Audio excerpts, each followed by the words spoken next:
Good afternoon and welcome to the Faculty Forum online broadcast, where alumni interact with MIT faculty about their innovative research and on timely topics. I'm Judy Cole, the MIT Alumni Association EVP and CEO, and I will serve as moderator.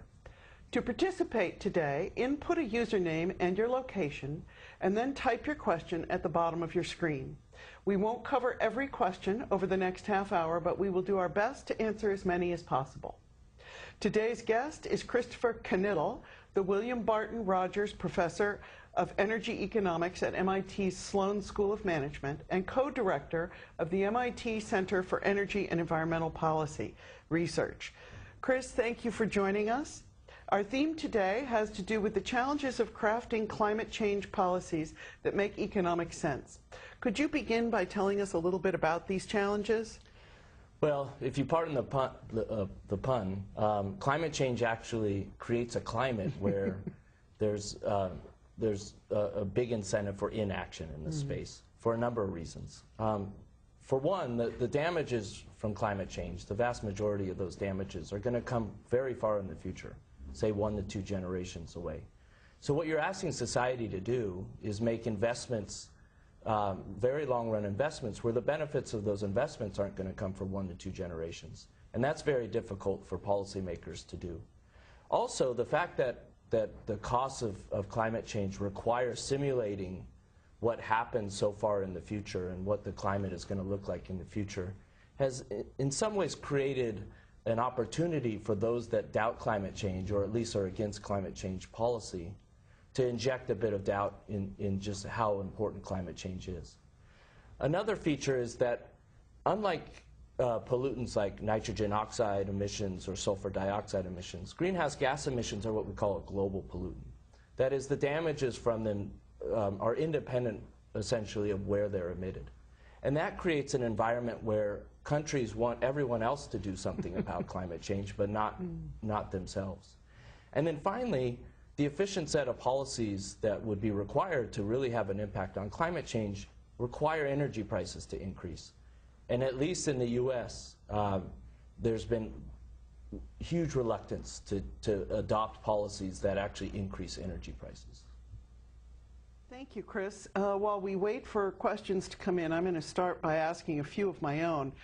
Following up on what you just said, how is it that European countries have been able to, I don't know if it's based on their policies or simply their history, but their energy prices are much higher than ours. Right. And how are they able to implement policies? They live under the same set of constraints that you were just describing.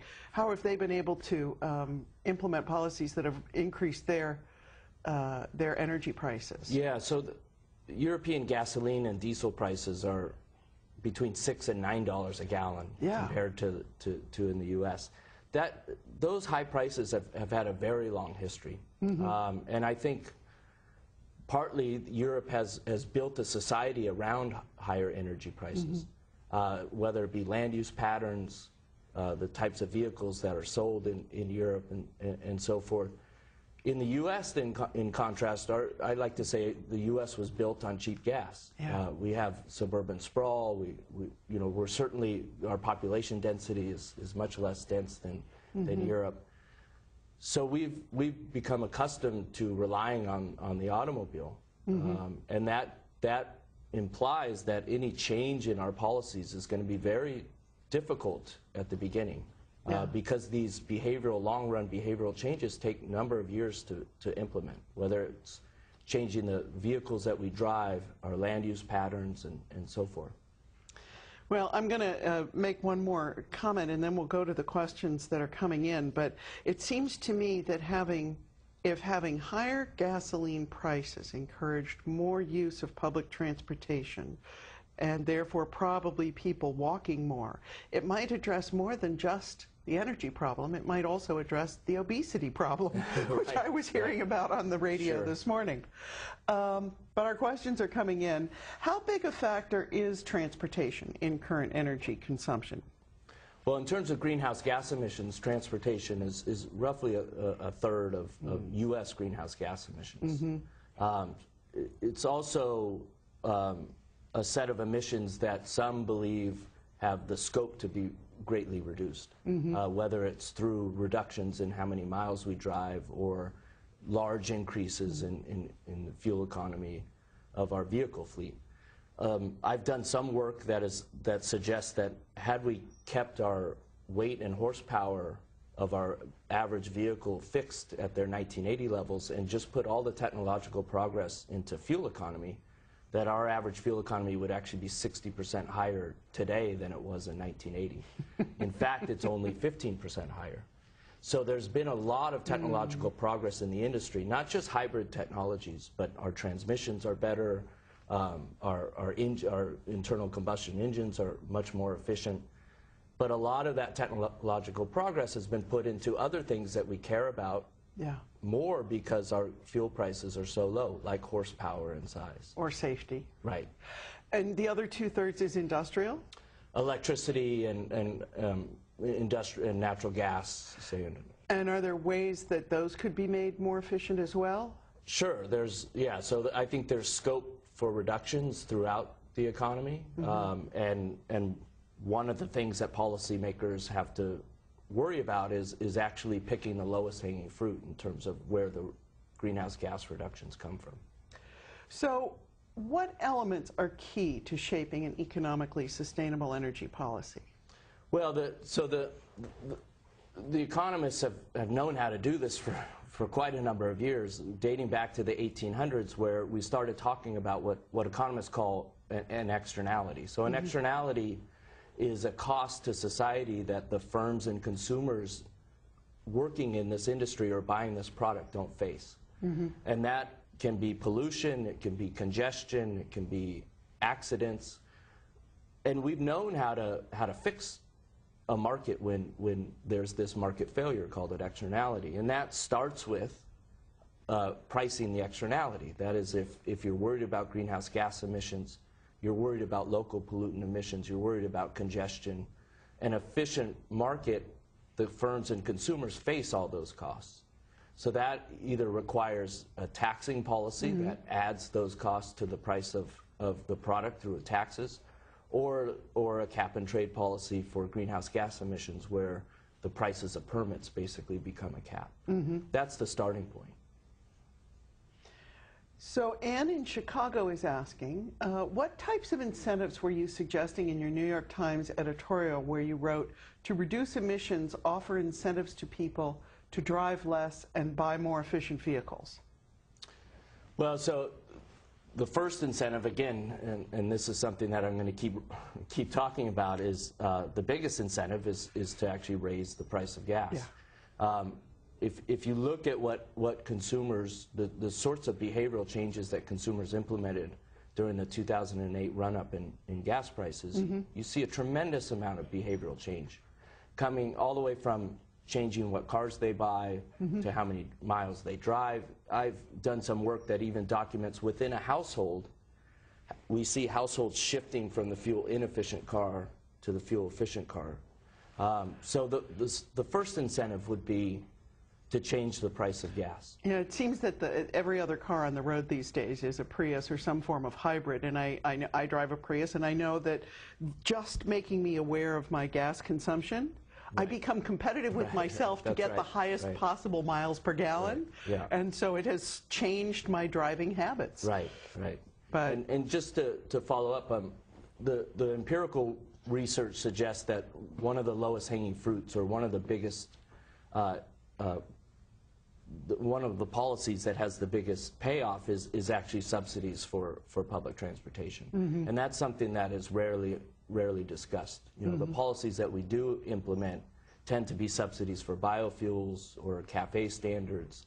I think public transportation subsidies tend to be overlooked. Giving people alternative ways. So electric bike in MIT, if the world would embrace nuclear power for 100% of electricity needs, the CO2 footprint from electricity generation would vanish. Why not go that way? Well, there's many out there that certainly support nuclear technologies as a way to reduce greenhouse gas emissions. We couldn't rely 100% on nuclear because the demand for electricity oscillates over the course of a day. And you don't want to have nuclear plants idling by and not generating electricity. So that the typical electricity market will have nuclear or hydro or coal or natural gas as baseload plants, and then peakers and what are called shoulder plants to provide electricity during peak electricity hours.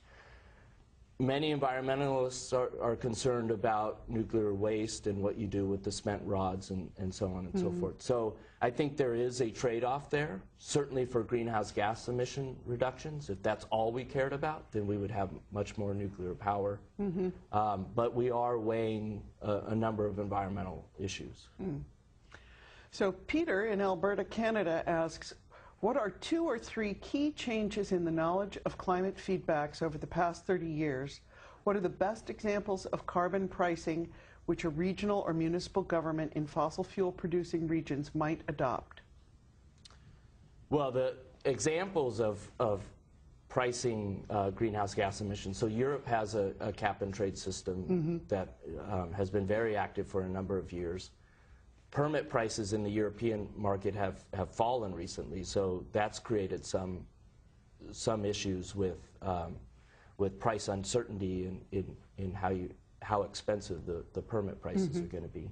British Columbia has a carbon tax that I think is $30 a ton currently.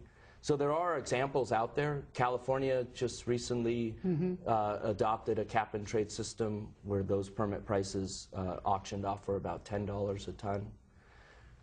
There are very good examples of ways to price greenhouse gas emissions. Most of them tend to rely on cap and trade programs rather than a carbon tax like British Columbia. The cap and trade systems have this negative feature that prices can be very volatile, and that can reduce the amount of investment a firm wants to make in greenhouse gas reducing technologies because they're concerned that prices are going to plummet. So many economists, myself included, tend to favor carbon taxes rather than cap and trade programs. Yeah, the more direct route instead of the indirect effect. JM at MIT asks, if the U.S. were to implement an energy tax, would it be more efficient to be applied only on large consumers, such as power plants, or on everyone, such as paying more at the pump? Well, the first principles in economics tells us that you want the broader tax. That is, and the reason for that is it might be easier and more cost-effective for small energy consumers to reduce their consumption than large energy consumers. So by taxing all consumers the same amount, it allows the lowest hanging fruit to be picked first, and you can work up your way up the tree from there. Now, the obvious concern with changing the price at the pump or energy taxes more generally is that they do tend to be regressive. That is, that the burden falls disproportionately on low-income consumers. That is certainly something that we need to be concerned about. Now, the beauty of energy taxes is they generate a revenue. So whether an energy tax is regressive or progressive depends on what you do with the revenue. So at least in principle, we can redistribute the revenue disproportionately back to low-income consumers so that it becomes a progressive tax. So improved public transportation in those neighborhoods, that sort of thing. Or lowering income tax rates for low-income consumers, or reducing sales taxes, which, again, tend to be a regressive tax. Interesting. Cliff in Newburyport, Mass. asks, how easy is it to document those greater costs of inefficient measures? Well, that's a long literature. So if you go to my website, you can download a number of papers that look exactly into this. I'm sure it has to be very, very difficult. It's your work, right? It's very difficult, but at the same time, we're very convincing. It's really what it boils down to is that a lot of my work uses data to look at how consumers and firms respond to changes in energy prices and changes in other policies. And by looking at the response of consumers and firms, we could estimate the cost of these different policies. And from there, it's really just comparing the social costs of these different policies across each other. I imagine that comparing those social costs is an area where reasonable people can disagree.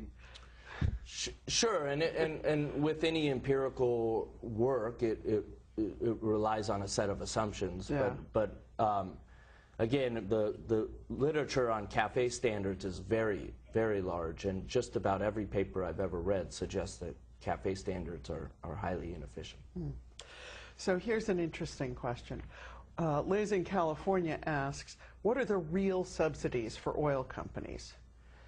Well, they're quite large, and subsidies for oil companies should also be taken away.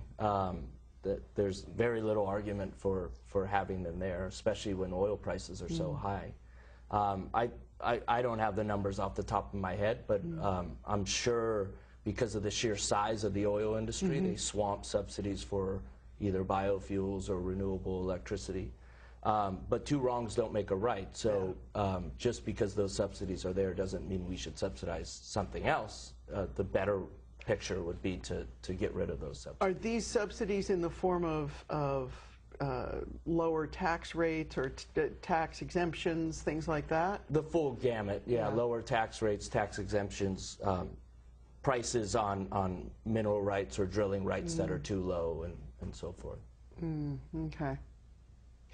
Wakar in Houston asks, how can effective policies be put in place when a large and influential part of the U.S. population is unconvinced that climate change is occurring or that anything should be done about it? Well, that's a great question. I don't know if it's large. It's certainly influential, but it might be small and influential. And vocal. Right. And that is a huge hurdle. It requires the other side to, in some ways, speak louder than this small, influential group.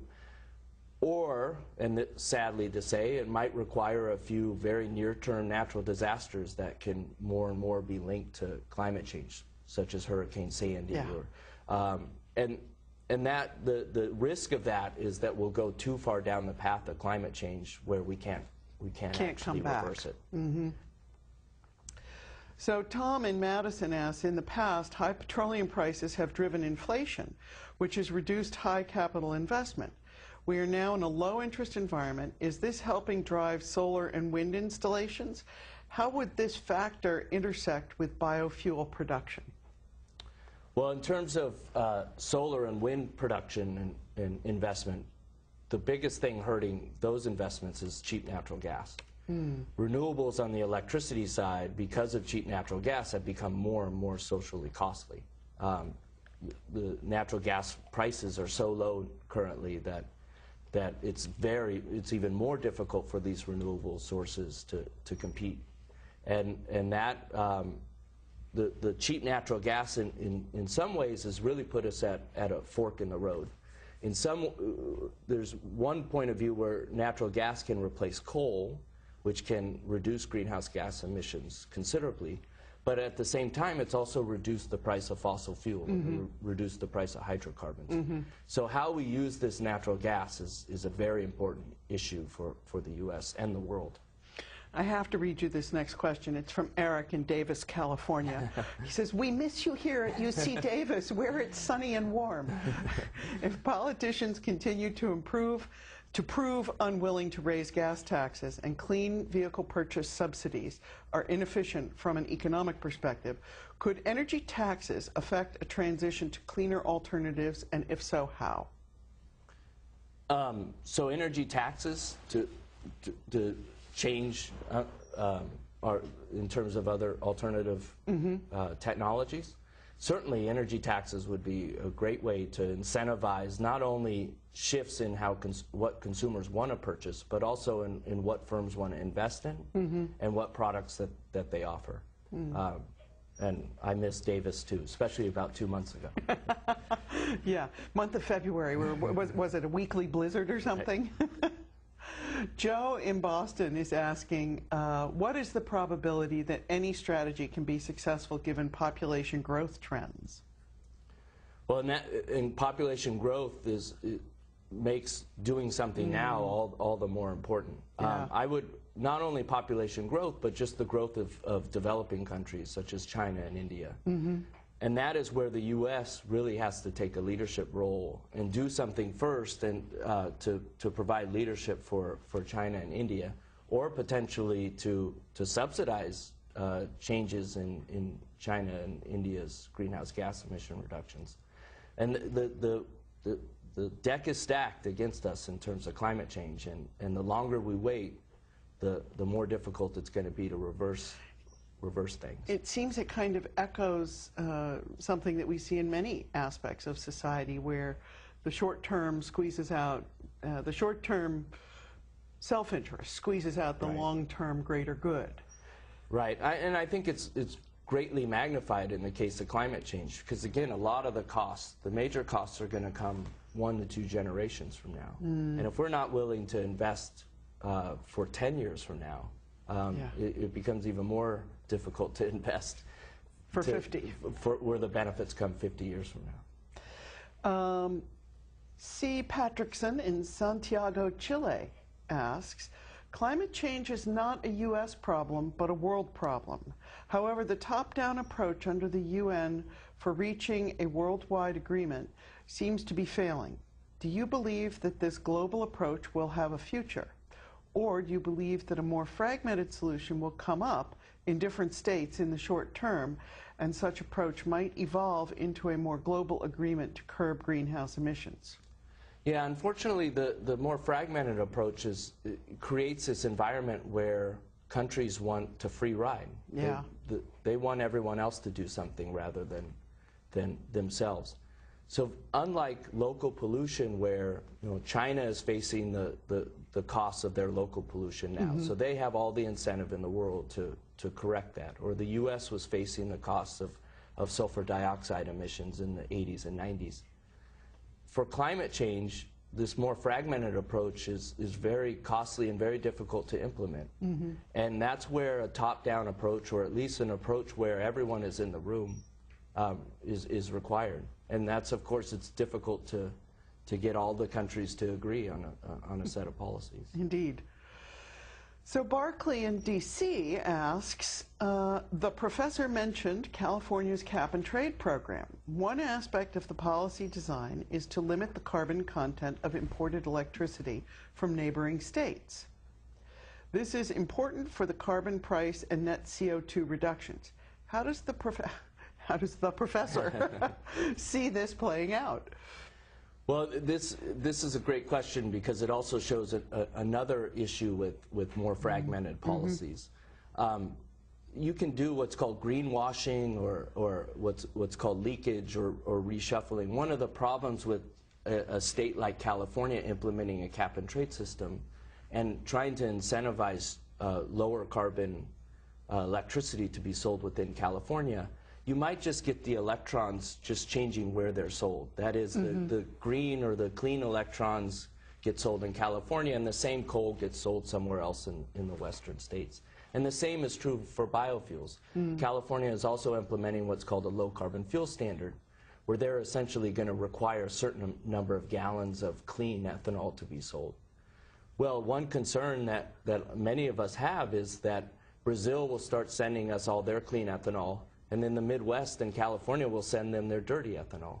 So this sort of greenwashing makes it look like California is reducing greenhouse gas emissions, but in fact, at least for biofuels, they might be increasing greenhouse gas emissions, because you're moving products further distances than you otherwise would be. So you really have to look at these metrics on a global scale in terms of what the net effect is. Right, and that's where if the U.S. had a cap-and-trade system for the entire country, this sort of greenwashing couldn't take place, at least within the U.S. You couldn't just send the clean hydro from Washington and Oregon down to California and keep producing all the coal generation in Arizona. So Gina in Mexico asks, would it make sense for energy policymakers to focus more on the co-benefits of lowering carbon emissions and more strongly address other outcomes, such as reduction of local pollutant emissions, improvement on public and private transportation means, improvement on urban planning, and even public health? I think this is a great way to sell greenhouse gas reducing policies, is to focus on the co-benefits, as she said. The co-benefits from electricity from transportation are large. Some of my work in transportation suggests that they're even larger than we ever thought they were, because what happens when gasoline prices go up is that the dirty cars that are on the road reduce their miles much more than the clean cars on the road. So the co-benefits are much larger, as much as 90% larger than we ever thought they were. And there, the benefits are near term. You can point to reductions in infant mortality, reductions in asthma attacks that are happening here and now. Now, that's not the most efficient way to do things, because you can reduce the local pollutants and not reduce the greenhouse gas emissions. You can put a scrubber or what's called an SCR on a coal-fired power plant that reduces NOx and sulfur emissions but keeps emitting all the greenhouse gas emissions in the air. But that is at least one way that we can move the ball in terms of implementing a set of policies that reduce greenhouse gas emissions. Okay, Trottier in Toronto. What are the numerical targets? How much would we need to reduce emissions to arrive at sustainability? Well, that's something that at least is what I understand from the atmospheric scientists is an open question. There are two ways you can approach this problem. One is you can think of what is the optimal amount of greenhouse gas emissions in the atmosphere and try to get to that target. The other way to approach this is you could calculate the damages that an extra ton of greenhouse gas emissions cause when it's released in the atmosphere. Those numbers are also uncertain, but there are estimates out there that suggest that the damages from a ton of greenhouse gas emissions is somewhere between $30 to $50 a ton. If you're implementing taxes to reduce greenhouse gas emissions, then that's the only number you need. That is that we should implement a tax that's between $30 to $50 a ton, and then allow the economy to decide what level of greenhouse gas emissions are released. So that sort of plays into the next question, I guess. It asks, David in London asks, what is the most effective way for policymakers to advocate for a higher gas tax? Is it by costing it the way you just described? That gives you the optimal level of the gas tax. I think that question might be more leading into what is the way to sell the gas tax to consumers. And I think that's where we just discussed in terms of focusing on the near-term health benefits from higher taxes because of reductions in other pollutants. Okay, I think we are out of time. So on behalf of the MIT Alumni Association, thank you, Chris, for your insights, and to our viewing audience for joining us today. We encourage you to continue discussing these issues on our blog, The Slice of MIT, by following the link that will appear on your screen. Please join us again in May for our next chat with an MIT faculty member.